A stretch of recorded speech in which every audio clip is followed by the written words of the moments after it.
അള്ളാഹുവിന്റെ കാരുണ്യത്തിന് വേണ്ടി 10 ദിവസം തുടർച്ചയായി അല്ലാഹുമ്മ റഹ്മനി യാ റഹ്മർ റഹീമീൻ എന്ന പ്രാർത്ഥന നമ്മൾ നടത്തുന്നതോടൊപ്പം തന്നെ പരിശുദ്ധ റബ്ബിൽ നിന്നുള്ള റഹ്മത്ത് ലഭിക്കുന്ന കർമ്മങ്ങൾ, പ്രവർത്തനങ്ങൾ, സാഹചര്യങ്ങൾ പ്രിയപ്പെട്ടവരെ നമ്മുടെ ജീവിതത്തിൽ ഉണ്ടാകണം. അതിനെപ്പറ്റി പരിശുദ്ധ റസൂൽ സല്ലല്ലാഹു അലൈഹി വസല്ലം തങ്ങൾ പറഞ്ഞത്, ഭൂമിയിലുള്ള ആളുകളോട് നിങ്ങൾ കരുണ കാണിക്കുകയാണെങ്കിൽ ആകാശത്തിലുള്ളവൻ നമുക്ക് കരുണ കാണിക്കും എന്ന് പറഞ്ഞാൽ, ദുനിയാവിലുള്ള ഭൂമിയിലുള്ള സംഗതികളോട് നമ്മൾ കരുണ കാണിക്കുമ്പോഴാണ് അള്ളാഹുവിന്റെ കാരുണ്യം നമുക്ക് ലഭിക്കുക എന്നുള്ളത്. ഇനി ഭൂമിയിലുള്ള സംഗതികൾ ഏതൊക്കെയാണ് അത് നമ്മൾ തിരിച്ചറിയേണ്ടതുണ്ട്. അത് ഒരുപാടുണ്ട്, എല്ലാം കൂടി വിശദീകരിക്കേണ്ട ഇൻഷാ അല്ലാഹ് നമുക്ക് ഒരു ദിവസങ്ങളിൽ വിശദീകരിക്കാം. ഒന്നാമതായി നമ്മുടെ നഫ്സ് തന്നെയാണ്. നമ്മൾ ഭൂമിയിലുള്ളതാണല്ലോ.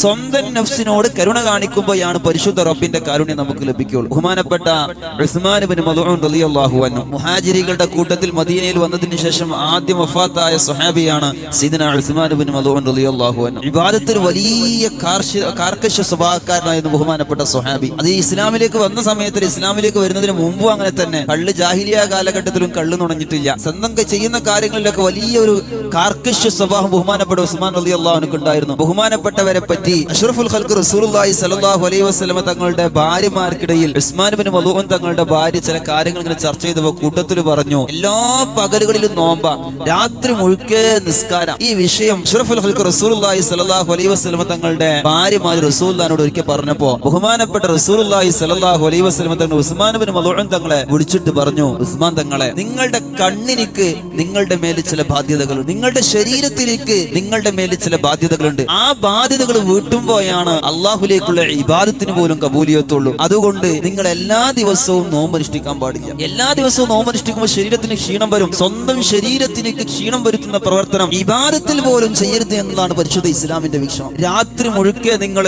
നിന്ന് നിസ്കരിച്ച് ഉറക്കൊഴിവാക്കി തടിക്ക് ക്ഷീണം വരുത്തരുത്. അതുകൊണ്ട് രാത്രി നിങ്ങൾ ഉറങ്ങണം. കാരണം നിങ്ങളുടെ കണ്ണിനിക്ക് നിങ്ങളുടെ മേൽ ചില ബാധ്യതകളുണ്ട്. പ്രിയപ്പെട്ടവരെ, ഇബാദത്ത് കൊണ്ട് പോലും സ്വന്തം ശരീരത്തിലേക്ക് ക്ഷീണം വരുത്തുന്ന രീതിയിൽ രാത്രി ഉറക്കൊഴിക്കരുത് എന്ന് അള്ളാഹുവിന്റെ റസൂൽ പഠിപ്പിക്കുമ്പോ നമ്മുടെ ജീവിതത്തിലേക്ക് കടന്നു വരുമ്പോ ഈ ഒരു കൃത്യം നമ്മുടെ ശരീരത്തിനോട് നമ്മൾ എത്രത്തോളം പൂർത്തീകരിക്കുന്നുണ്ട്? എന്തിന്റെയൊക്കെ പേരിലാണ് നമ്മുടെ രാത്രിയുടെ ഉറക്കൊയ്ക്ക്? ചിലപ്പോൾ കളിയുടെ പേരിലാവാം, ചിലപ്പോൾ സംസാരത്തിന്റെ പേരിലാവാം. സ്വന്തം ശരീരത്തിനോട് കരുണ കാണിക്കാതെ പടച്ച റബ്ബിന്റെ കാരുണ്യം ഉണ്ടാവില്ല. ഇബാദത്തിന് പോലും അള്ളാഹുവിന്റെ റസൂൽ ഈ കാർക്കശ സ്വഭാവം എടുത്തിട്ടുണ്ടെങ്കിൽ നമ്മൾ തിരിച്ചറിയണം. ലഹരിയുടെയും പുതിയ ശരീരത്തിനെ നശിപ്പിക്കുന്ന പല വ്യത്യസ്തമായ സംഗതികളും കടന്നു വരുമ്പോ സ്വന്തം ശരീരത്തിനെ നശിപ്പിക്കാൻ ഒരാൾക്കും അല്ലാഹു സുബ്ഹാനഹു വ തആല അവകാശം കൊടുത്തിട്ടില്ല. ആ ശരീരത്തിനോട് കരുണ കാണിക്കുമ്പോഴാണ് പരിശുദ്ധ റബ്ബിന്റെ കാര്യം നമുക്ക് കരഗതമാക്കാൻ കഴിയൂ. അതുകൊണ്ടാണ് മൗഫിൽ അർളി ഒന്നാമത്തെ നമ്മുടെ ശരീരം തന്നെ.